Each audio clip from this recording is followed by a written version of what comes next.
Good morning class, welcome back to EVS.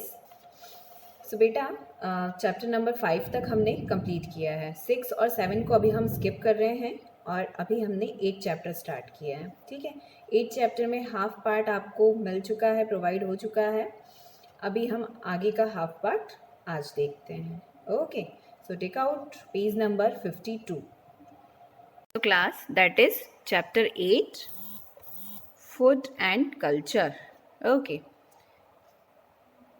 Food and culture, raw and cooked food के बारे में आपने पढ़ा है कि कुछ फूड आइटम ऐसे होते हैं जिनको हम कच्चा खा सकते हैं, जो कि वो फ्रूट्स होते हैं, और कुछ ऐसे होते हैं जिनको हमें कुक करने की ज़रूरत होती है। बिना कुक किए हम उसको खा ही नहीं सकते हैं। क्यों? क्योंकि वो, अगर आपको कहा जाए कि आप दाल या फिर चपाती को ऐसे ही कच्चा खा लो तो पॉसिबल है क्या? नहीं है, उसको हमें कुक करके ही खाना होता है। ठीक है, और अगर जैसे कि यहाँ पे फ्रूट्स में ग्रेप्स है, एप्पल है, अगर इनको कहें कि नहीं आपको इनको पका के खाना है, तो क्या ये अच्छा लगेगा? नहीं लगेगा। तो कुछ होते हैं जिनको हमें कच्चा ही खाना होता है और कुछ ऐसे होते हैं जिनको हम पका के खाते हैं। तो ये रॉ एंड कुक्ड फूड। अब हम उनको पकाते किस पे हैं? स्टोव यूज्ड फॉर कुकिंग, दिख रहा है आपको? Gas stove, solar cooker. Solar cooker आपने पढ़ा होगा। सोलर कुकर क्या है? ये एक कुकर है जिसमें क्या होता है कि ये सनलाइट की हीट को एब्जॉर्ब करता है और इसमें रखा हुआ खाना पकाया जाता है सनलाइट की हेल्प से। ओके, और और कैसे पकाया जाता है? एक तो ये गैस हो गया, ये सभी के यहाँ मिलेगा, इस पे पकाते हैं। सोलर कुकर है, फायर वुड्स होती हैं जो जलाने की लकड़ियाँ होती हैं, लकड़ियों पे भी तो खाना बनाया जाता है, तो ये उस पर भी कुकिंग पॉसिबल होती है। कैरोसिन का यूज़ करके भी हम खाना पकाते हैं। तो इस तरह से ये स्टोव कुकिंग के लिए हम यूज़ क्या क्या करते हैं? तो gas stove, solar cooker, kerosene, firewood. Okay, now different methods of cooking. अब कुकिंग की बहुत सारी मेथड्स होती है। किसी चीज़ को हम फ्राई करके खाते हैं, किसी को रोस्ट करके, किसी को बेक करके, किसी को स्टीम करके। तो ये सारी मेथड्स क्या है? ये सब कुकिंग मेथड्स हैं। ओके, तो स्टीमिंग दिख रहा है आपको? Steaming is a healthy method of cook food. Steaming, जिसको हम स्टीम करके, भाप से जो पकता है, जैसे यहाँ पे देखो प्रेशर कुकर दिखाई दे रहा है आपको, इसमें भी स्टीम हो रहा है, स्टीमिंग से बनता है ये। फिर फ्राइंग, फ्राइंग में दिखाई दे रहा है आपको, फ्राई करके, cooking food in hot oil, ये ऑयल में बनाया जाता है फ्राई करके। जैसे यहाँ पे पकोड़े दिख रहे हैं ना आपको, ये फ्राई करके बनाया जाता है। सेकंड मेथड है बॉइलिंग, बॉईल करके भी तो बनाया जाता है। अब क्या है? राइस, दाल, सूप्स, ये सब क्या है? बॉइलिंग मेथड से बनती है। फिर रोस्टिंग, अब रोस्टिंग क्या होता है? जो डायरेक्ट आग पे, फायर पे हम पकाते हैं, जैसे कि पापड़, पापड़ हम किस पे सेकते हैं? डायरेक्ट आग पे ऐसे सेकते हैं ना, तो ये होता है roasting. Now baking is done in oven, bake करते हैं हम किस में करते हैं? बेकिंग ओवन में होता है। ठीक है, उसमें हम क्या करते हैं? बेक करते हैं। दिख रहा है ओवन में? तो इस तरह से ये कौन सी है? मेथड है, कुकिंग मेथड है। अब हर चीज़ के लिए अलग अलग होती है। किसी को हम रोस्ट करके खाते हैं, किसी मटेरियल को हम बॉईल करके खाते हैं, तो ये सारी कुकिंग मेथड है।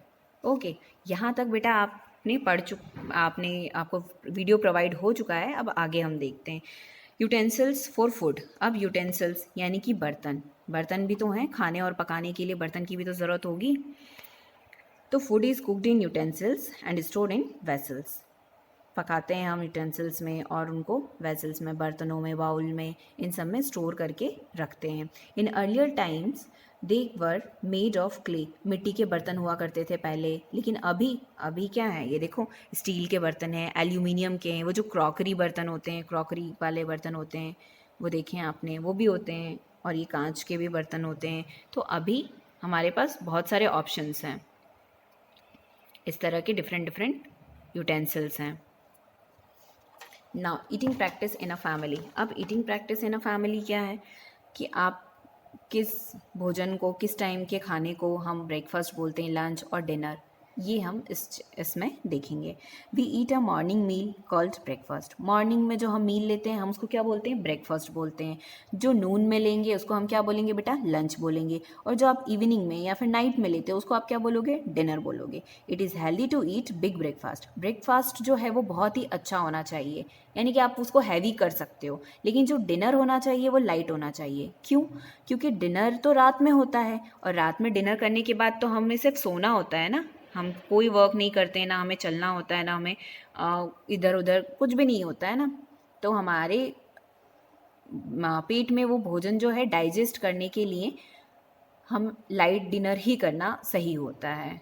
ठीक है, क्योंकि ब्रेकफास्ट करने के बाद हमें पूरे दिन भर हमको चलना रहता है, हमें फिजिकल एक्टिविटीज़ करनी होती है। जब आप मॉर्निंग में ब्रेकफास्ट करते हो तो उसके बाद आपको पूरे दिन भर की एक्टिविटीज़ को करना होता है, तो उसमें क्या होता है? वो डाइजेस्ट हो जाता है। तो ब्रेकफास्ट आप हैवी कर सकते हो, लेकिन डिनर आपको लाइट करना चाहिए। Okay, now people living in different areas have different eating practices. अब हर जगह जो रहते हैं लोग अलग अलग जगह, तो अलग अलग टाइप के वहाँ पे की ईटिंग प्रैक्टिसेस होती है। अब उसके बाद है मुंबई। अब मुंबई में टिफ़िन सर्विसेज, मुंबई में क्या चलता है? टिफ़िन सर्विसेज चलते हैं, जिनको हम डब्बा वालाज बोलते हैं। Dabbawala they deliver food to home and offices. ये टिफ़िन पैक करके और ऑफिस या जहाँ भी है आपके घरों तक पहुँचाते हैं। Now next topic is amount of food. Amount of food, बेटा ये पूरा हमारी ये पूरा चैप्टर गूगल मीट की क्लास पे हो चुका है, तो मैम आपको सिर्फ ये वीडियो प्रोवाइड कर रही हैं ताकि आपको अगर कुछ नहीं आया समझ में तो आप एक बार और इसको देख लें। ओके, बाकी हम ये पढ़ चुके हैं। Now amount of food. अब अमाउंट ऑफ फूड कैसे डिसाइड होगा? मान लो अगर आप अपने डाइट में 2 चपाती प्रीफर करते हो, 2 चपाती खाते हो, और अगर आपको कहें कि नहीं आज आपको 4 चपाती खानी है, तो क्या पॉसिबल है? नहीं, क्योंकि आप जितना खाते हो आप उतना ही खाओगे ना। तो आपकी एज के हिसाब से आप अगर 2 चपाती खाते हो तो आप 2 ही चपातीज़ खाओगे। तो वही है amount of food. The amount of food that we eat is different and depends on age and activity levels. हर पर्सन का अलग अलग होता है। आप 2 चपातीज़ खाते हो, पापा 4 चपातीज़ खाते होंगे। तो इस तरह से एज पे, यानी कि आप अगर इतने छोटे हो तो आप इतना खाते हो, वो इतने बड़े हैं तो इतना खाते हैं। तो आपकी एक्टिविटी लेवल पे और आप कितना काम करते हो उस पर भी डिपेंड करता है। अगर आप एक ही जगह बैठे हुए हो तो आपको ज़्यादा खाने की ज़रूरत है ही नहीं, लेकिन अगर आप फिजिकल वर्क कर रहे हो, इधर उधर खेलना दौड़ना भागना ये सब कर रहे हो, तो आपका भोजन क्या है, आपका फूड क्या है, डाइजेस्ट होता जाएगा, तो आपको ज़्यादा खाने की ज़रूरत पड़ेगी। तो इस तरह से अमाउंट ऑफ फूड डिपेंड करता है आप क्या एक्टिविटी करते हो और आपकी एज कितनी है। अब छोटे जो बच्चे होते हैं उनको क्या हम ऐसे चपातीस खिला सकते हैं क्या? नहीं। क्यों? क्योंकि वो उनकी एज इतनी नहीं है कि वो इतना खा पाएंगे। तो वो सिर्फ सॉफ्ट फूड्स रहते हैं या फिर मिल्क रहता है, ये सब ही प्रीफर करते हैं, वो इतना नहीं खा पाते हैं। ठीक है।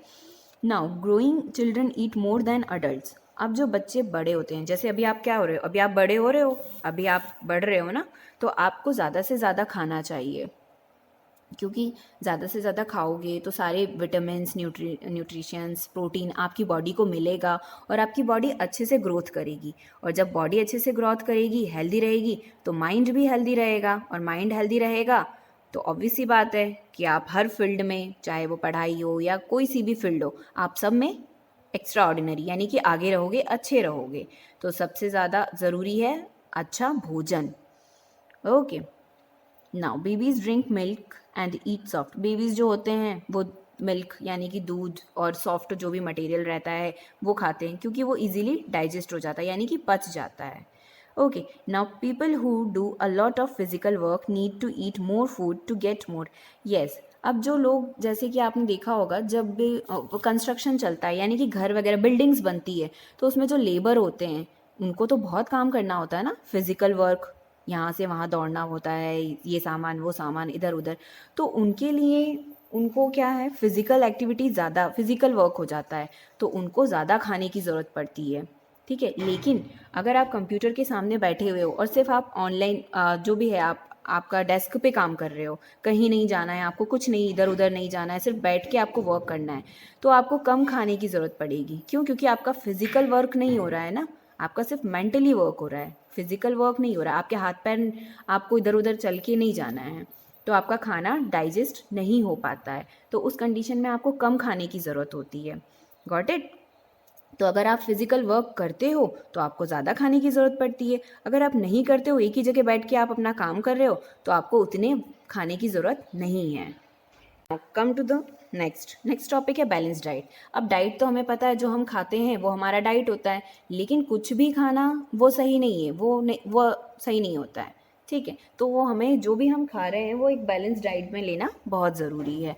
तो बैलेंस डाइट में क्या होता है, आपको एक प्रॉपर रेशो में आपको कार्बोहाइड्रेट्स भी चाहिए होता है, फैट्स भी चाहिए, प्रोटीन, विटामिन्स, मिनरल्स, ये सारी चीज़ें आपकी बैलेंस डाइट में आती है। दिखाई दे रहा है आपको? और सबकी एक प्रॉपर क्वांटिटी होती है, एक रेशो होता है, और उस रेशो में आपकी बॉडी में सब कुछ प्रॉपर रेशो में जाना चाहिए, उसी को हम बोलते हैं balanced diet. Okay. Overeating can loaded to various disease, और ज़्यादा तो नहीं खाना चाहिए, ओवरलोड। हम बोलते हैं ना, अरे आज तो बहुत ज़्यादा खा लिया, तो ऐसी कंडीशन आनी ही नहीं चाहिए। ओवरडोज नहीं, ओवर ईटिंग नहीं, ज़्यादा नहीं खाना चाहिए कि जितना अगर हमें 2 चपाती खानी है तो हम 4 चपाती खा लेते हैं, ऐसा नहीं करना चाहिए। Processed food like cakes, pastries, cookies, fried food are unhealthy and should be avoided. Yes, pastries, cakes, cookies, ये सब क्या है, प्रोसेस्ड फूड है। इनको हम पहले से बना के रखते हैं और कई दिनों से ये बने होते हैं, तो ये अनहेल्दी होते हैं आपके लिए, ठीक है। तो डाइट तो हमारे लिए बहुत ज़रूरी है, लेकिन उससे भी ज़्यादा ज़रूरी है बैलेंस डाइट होना, ठीक है। Now diverse food of India. अब डाइवर्सिटी मतलब अलग अलग, विभिन्नता, बहुत सारे अलग अलग होता है। तो diverse of food of India, तो इंडिया में क्या है बेटा, वो देखते हैं हम। India is a large country with lots of diversity. यहाँ पे अलग अलग जाति के लोग रहते हैं, अलग अलग कल्चर के लोग रहते हैं, तो ये सब यहाँ पे बहुत सारी डाइवर्सिटी हमें देखने को मिलती है। People from different parts of India eat different types of food depending on climate and area. अब जो जिस एरिया में रहता है, जहाँ का जो फेमस रहता है या अच्छा रहता है, तो वो किस पे डिपेंड करता है, आपके क्लाइमेट पे, आपके एरिया पे, आपकी जलवायु। क्लाइमेट मीन्स जलवायु, वहाँ का माहौल, एटमॉस्फेयर कैसा है। जैसे कि पंजाब, तो पंजाब में क्या है फेमस, पंजाब का क्या है डिश, अगर आपसे कहा जाए कि पंजाब का क्या है, तो मक्के की रोटी और सरसों का साग। पंजाब का नाम आते ही आपको यही ध्यान में आता है, क्यों? क्योंकि ये वहाँ का फेमस है। गुजरात, अब गुजरात में क्या है, गुजरात में ढोकला, वहाँ का फेमस क्या है, ढोकला है। राजस्थान दाल बाटी चूरमा, और तमिलनाडु इडली। तो ये वहाँ का पॉपुलर डिश है, जिसको हम बोलते हैं कि ये वहाँ के स्टेट्स का पॉपुलर है। तो ये सब डिपेंड करता है वहाँ पे इन सब की ग्रोथ, और वहाँ का क्लाइमेट कैसा है, वहाँ का एरिया कैसा है, वहाँ पे ये चीज़ डाइजेस्ट हो जाती है। तो ये सारी चीज़ें मैटर करती हैं कि वहाँ का उस चीज़ को, उस डिश को पॉपुलर बनाने में ये सारी चीज़ें मैटर करती हैं। Next topic is unusual food. Unusual food means, अब इंडिया के डिशेस तो हमने देखी, हमें पता है, लेकिन अब ये कुछ है जो अदर कंट्रीज़ की है डिशेस हैं, जिनको हम पहली बार सुन रहे हैं, और जिनके बारे में हम नहीं जानते हैं, बट ये वहाँ की फेमस है या फिर वहाँ की डिश है। ये Arctic countries eat muktuk made by whale skin, while a dish made of tuna eyeballs is eaten in Japan. तो ये सारे नाम बेटा हम पहली बार सुन रहे हैं, लेकिन ये वहाँ के लिए फेमस है, फेमस डिश है। ग्रास होपर, कहाँ का है ये ग्रास होपर, इसकी भी वो लोग डिशेस बना के और प्रीफर करते हैं खाने में। तो ये है मैक्सिको। तो ये सारी कंट्रीज़ जो हैं, ऑक्टोपस, ये कोरियन डिश है। तो ये अनयूजुअल फूड है, मतलब हम इसका यूज़ नहीं करते हैं, लेकिन उनके लिए ये उनका बेस्ट है, या फिर उनके यहाँ पर ये चलता है। तो ये सारी डिशेस अनयूजुअल फूड हम इसको बोलते हैं। और भी आप लोग देखिएगा कि ये डिशेस कौन कौन सी है, कौन सी कंट्री की कौन सी डिशेस है। ओके, अब इसके साथ ये चैप्टर कंप्लीट हुआ। अब आ जाओ आप एक्सरसाइज पे। Cooking food of makes the food को अगर हम कुक कर देते हैं तो क्या हो जाता है, easier to digest and tasty to eat. दोनों चीज़ें हो जाती है, वो हमें टेस्टी भी लगता है और ईजिली डाइजेस्ट भी हो जाता है। So both A and B. And second one is dash stove requires liquefied petroleum gas. अब लिक्विफाइड पेट्रोलियम गैस क्या नाम है इसका, एलपीजी। उसमें क्या होता है, एलपीजी, इसका फुल फॉर्म क्या है, LPG, liquid petroleum gas. Now next one is idli and dhokla are made by. अब इडली और ढोकला कैसे बनता है, स्टीमिंग से, फ्राइंग से या बॉइलिंग से। अभी हमने मेथड्स पढ़ी है, तो इडली और ढोकला स्टीमिंग से बनता है, स्टीम करके हम इसको बनाते हैं ना। Now we eat dash in the morning. अब मॉर्निंग में क्या, डिनर, लंच या ब्रेकफास्ट, क्या करते हैं मॉर्निंग में, ऑब्वियस सी ये बात है, ब्रेकफास्ट करते हैं। Now dash is baked food. Baked food कौन सा है, समोसा, पकोड़ा या बिस्किट। समोसा और पकोड़े को तो हम कैसे बनाते हैं, फ्राई करके बनाते हैं, तो क्या बचा, बिस्किट। नाउ नेक्स्ट है ट्रू और फॉल्स। ट्रू फॉल्स में fruits are eaten raw. Fruits को हम पका के खाते हैं क्या, नहीं, तो कच्चा ही खाते हैं ना, तो ये true. Now microwave ovens are used for steaming. Microwave steaming के लिए यूज़ होता है, नहीं, तो false. Now frying is method of cooking food. Frying एक मेथड है क्या cooking, so frying is a method of cooking food. Yes, that is true. A balanced diet consists of all the nutrients in right quantities. Yes. Balance diet क्या होता है, सारे nutritions आपकी body में एक प्रॉपर रेशो में जाने चाहिए, तो उसको हम क्या बोलते हैं, balance diet. Yes, that is also true. Dhokla is a popular dish of Gujarat. Dhokla क्या गुजरात का फेमस डिश है क्या, येस, दैट इज़ ट्रू। तो इसके साथ बेटा ये आपका चैप्टर कंप्लीट हुआ है और क्वेश्चन आंसर मैम आपको प्रोवाइड कर देंगे। Okay, bye bye and take care.